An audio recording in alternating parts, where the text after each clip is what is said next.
every time Chiyo is on the screen, she always has this amazing facial reaction. I mean, look at her face every time something is going down in each individual episode, and you will see so many different surprised and shocked faces, or happy faces, kawaii faces, whatever. You could always find a facial reaction from Chiyo. And that is something I am going to miss, because next episode is the final episode. And from what I could see from the preview at the end of the episode, is that it looks like Nozaki and Chiyo are about to kiss. Now, I'm going to get into that in just a moment. I'll talk about that in just a moment. I just want to talk about this episode. Now, the episode, for the most part, the first half, that was just to die for. I died. I died when I saw Chiyo sit on Nozaki. When he was just sitting like a chair in the classroom, and she sits down, and you just see, like, Chibi fight, she's like, ee! And all that. I'm like, oh my god, it was too good.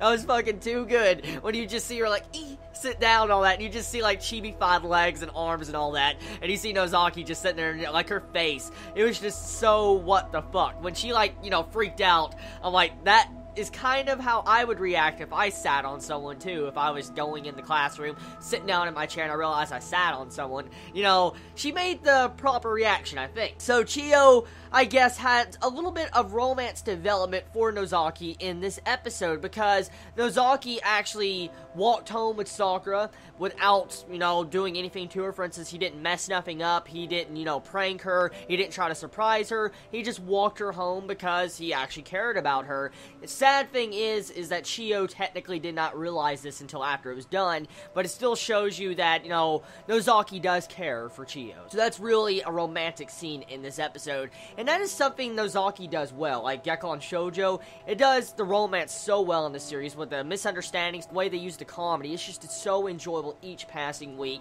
and it definitely lightens the mood of each individual day. And I lost a lot of oxygen once again from this series because I laughed too hard. It was just too fucking funny.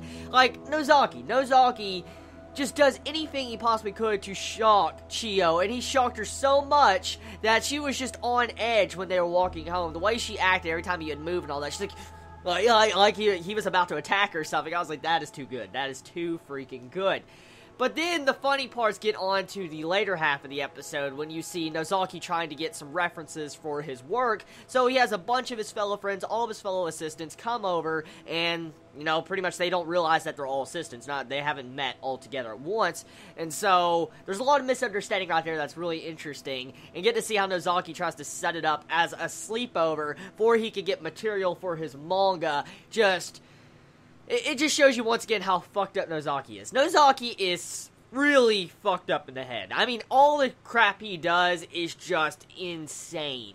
He does so many insane things that it's just questionable about his mind. I mean, how far he goes for his manga scares me. Because I know for a fact, there is mangaka out there that actually do stuff like that. For instance, they will go on a hiatus or something, and they'll go out in, somewhere in another country to get reference material for their work. And I know there's probably some crazy mangakas for comedy and stuff, they go around trying to get references and stuff all the time. And so seeing Nozaki do this really brings a realistic element to the table of this series. I know for a fact not all the elements in this episode or this series is realistic, but some of them are, because mangakas do probably go to that extent to have, material to write with their manga.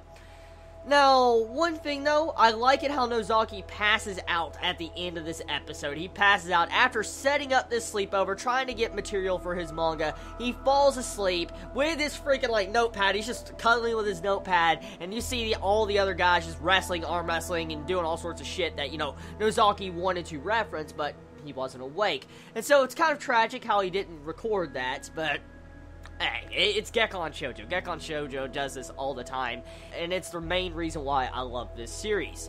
So, looking forward to next week's episode. I'm really looking forward to it. It's sad that, the next week's episode is going to be the final, and usually these type of series don't get a season 2. I mean, comedy series like this usually don't. It's a very slim chance that Gekkan Shoujo will ever get a season 2. So, I guess we should take it how it is, and guess the next week's episode might be the finale. If it is, I hope and I pray that we will see a kiss scene between all the romance couples in this series, because all the couples in this series has their own unique design, their own unique romance and coupling that I want to see fleshed out in next episode. Since next week's episode looks like a festival episode, hopefully Chiyo will get the kiss she wants, hopefully Kashima will get, with her senpai, all sorts of stuff. I want to see stuff like that. So tell me your thoughts in the comments below. How did you feel about this week's episode of Gekkan Shoujo? Did you enjoy it? Did you hate it? What was your favorite moments about it? Let me know in the comments below, and I love all of you so much. You have a wonderful day or not.